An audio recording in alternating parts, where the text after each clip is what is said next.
Screening as part of the Melbourne Documentary Film Festival in July is a film called NAFADA An Audio Uprising, which in fact is sort of subtitled Music as a Resistance Movement.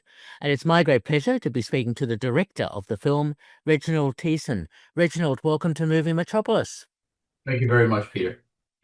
Good to talk to you. And this is such an intriguing documentary about music and how it can be used. What's the origins of the documentary? Well, the origin started as singularly as a music project. It was a collaboration idea. It was born out of, I guess, early resistance to shocking politics as a Canadian that had just relocated to the United States. 2015 turned into 2016, and we know what that was all about politically in America. My head was spinning. It was the beginning of a new vernacular that was being used in media. I had to choose my news source for truth. I chose MSNBC. I noticed a word that started to float to the top in regular day usage, and that word was intifada. And I'd never heard that word used in general media before, at least not in my lifetime. Upon exploring that, I found the origin of intifada to be nafada, an Arabic word, and that it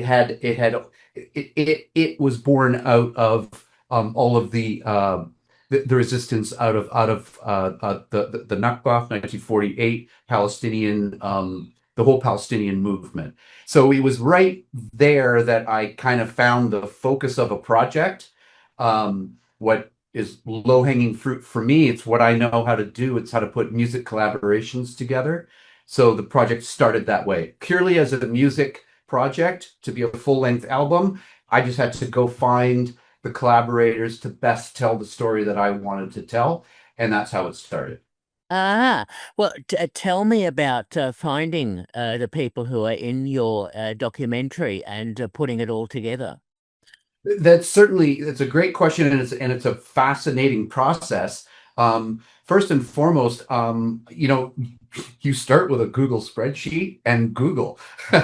You know, I knew, and at this point, not having any sense whatsoever about racial capitalism or white saviorism, topics that would come later in the project.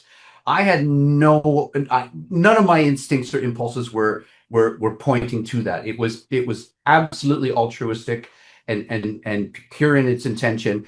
And I knew that I wanted women to tell the story, to help me tell the story that I wanted to tell. So I really just started looking for Arab women in rap. I knew that we wanted to blend hip hop and rap with electronic, dark wave, electronic music. So I began with just a research project. There were far less women doing it than maybe my fantasy had made me believe that there was. Country to country, it was very difficult to find a woman that was developed and had a rap music artist career already with a bit of inertia behind it. Some countries, more happening than others, but I wanted to widespread across the MENA region, Middle East, North Africa. Found most of the talent in North Africa, recruited them through a variety of means.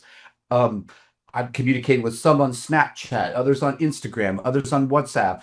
Some countries have like social media embargoes where everything shuts down at 9 p.m. You can't talk anymore. You can't file share anymore. The whole creative process stops. There was a lot of those obstructions and impediments and challenges that came with it, but it was about a 12 to 14 month process.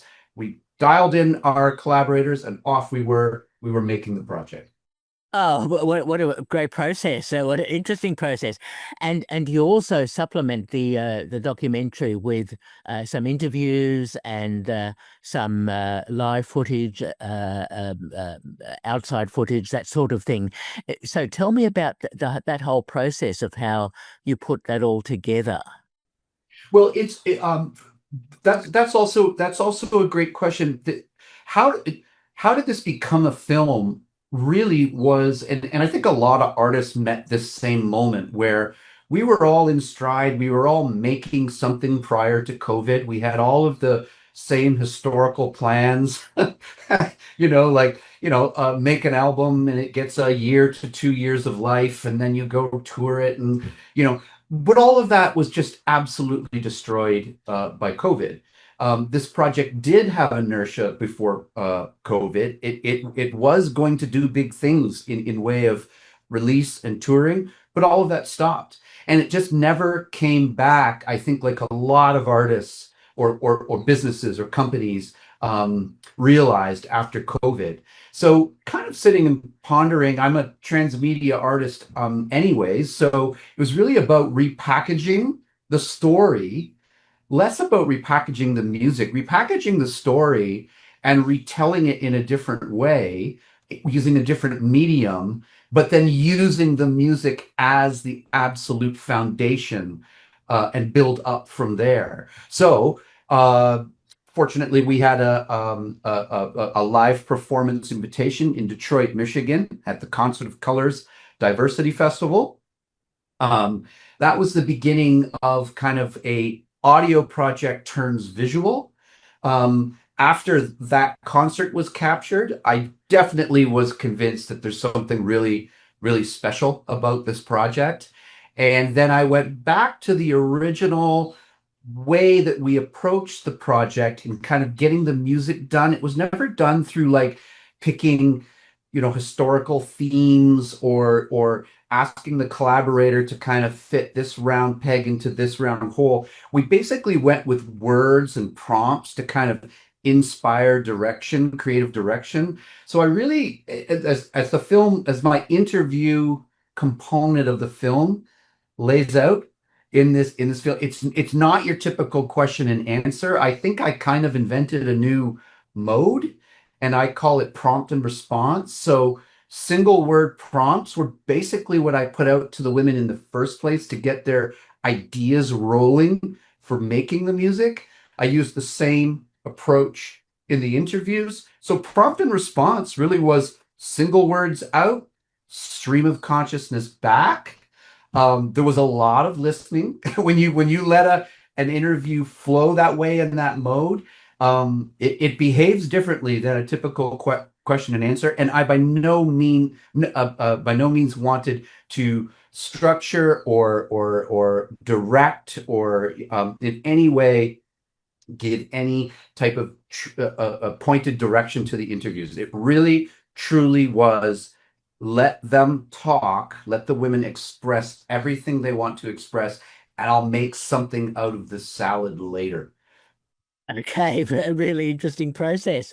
And there are a number of themes that emerge in your documentary about peace and about censorship and about treatment of women and obviously music that will enhance and discuss and support all that. And in fact, the film has received an award, a Film for Peace award as well. So all of that process must have been so great for you because this is your second film, I think, isn't it? It is, yes, exactly. Yeah, I mean, when, that old saying of like, we as a project have no problem meeting the moment. Was the moment ever going to meet us? Right. So, all of these women very bravely, with absolute courage, stepped up to this project. This film very clearly lays out the dangers that came with that, the censorship that came with that, the discrimination that came with that. Each woman is in their own individual situation wherever they're located geographically. Several have left their countries of origin through refugeeism, new immigration movements. They're out, they're safe. Others aren't. So this project, this project was always dangerous from the very beginning, and the story certainly tells that. Did I miss the question that you asked though? Was it more pointed than that? Well, apart from that, about winning the Peace Award and about giving a message to audiences as well, I suppose. Exactly. Yeah. Sorry. That old saying of we have no problem meeting the moment. The moment was a resistance movement. The moment was a human rights moment. The moment was a gender equality moment. Would the moment ever meet us? Would anyone appreciate it? That prize, that award, was one of the first indicators that we the project is everything we always believed it was and could be for others. So yes, we felt new momentum. We felt very proud, and we felt we needed to go on. So beyond the film, there's been new collaborators, new music. I'm running an incubator here in Detroit where we bring the women in from their countries, work here in Detroit, shoot music videos, write new music, record. So it lives on, and definitely that award for peace definitely gave us I guess the wind beneath our wings, just to keep flying and keep soaring forward. Oh, well done on that. That's so good to hear. Um, and the editing process must have been an interesting one for you because obviously you have lots more material that you decide that you don't want to end up with everything. How did you decide on the editing? You know, fair question, but an editor's job is an editor's job. It's just days and weeks and months of those little decisions, little darlings, as they say in the film industry, little darlings, and ending up on the editing floor. That was always a task that I was willing to take on. I think more accurately, though, in terms of the editing, the challenge came that we had found ourselves in the middle of a maelstrom. It was an absolute paradigm shifting, changing time after COVID, leading into the Me Too movement, right? Leading into Black Lives Matter, leading into a second Trump administration here in America, or a very long lead up to that. I think the anticipation for that. So we were just in this absolute boiling pot of change. And I constantly found myself that feeling that, okay, yeah, I've got it. I've got it. I've got the film. I've got the film. Oh, shoot. October 7th, 2023. Uh, Hamas attacks Israel, Israel retaliation. So it just kept changing. I was juggling every day in the editing process for over half a year, determining what will be the final packaging of this because it was all happening around us. So you'll see in the film that we do address the topic of Palestine and Israel, although that had nothing to do with what we were doing in 2018. It had everything to do with what we were doing in 2024. How interesting how that process is to some extent interfered with by events and so on. So how interesting. Did I hear right, Reginald? Are you originally from Australia? I'm Canadian. Oh, I Canadian. did a very long stint in Melbourne. I worked at PBS 106 FM in Collingwood, and Ah, then through Austrade and my work with the Australia Trade Commission, basically took a project overseas with the support of them, and stayed because just things we were doing here were successful. So yeah. uh-huh.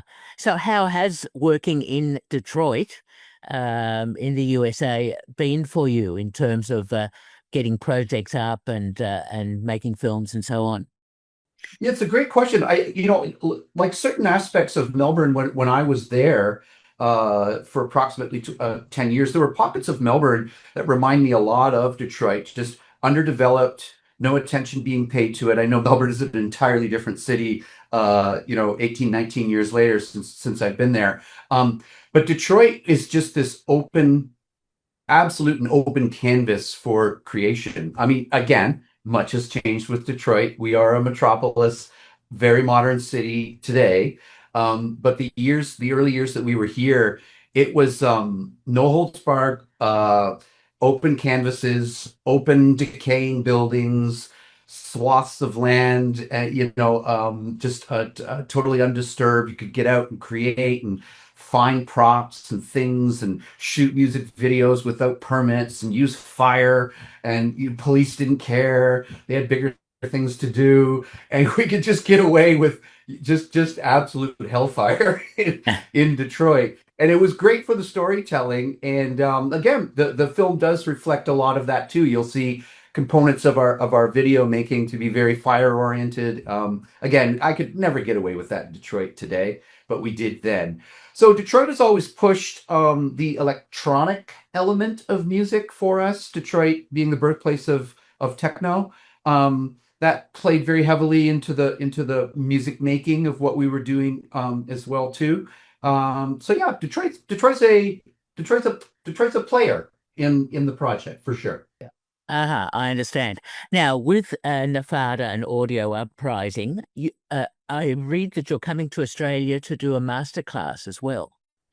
That's right. I'm very honored that the film had an impact on the directors, and yes, they've asked me to come and deliver a masterclass on how do you execute or approach a humanities film.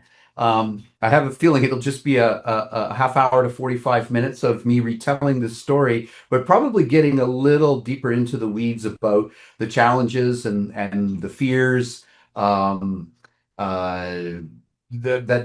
came along with this whole process. Yeah.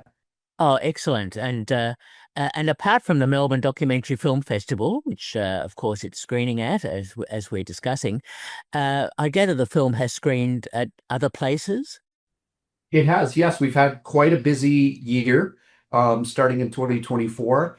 Yeah, it's screened at a variety of film festivals across the United States, in as far as Beijing and Perth.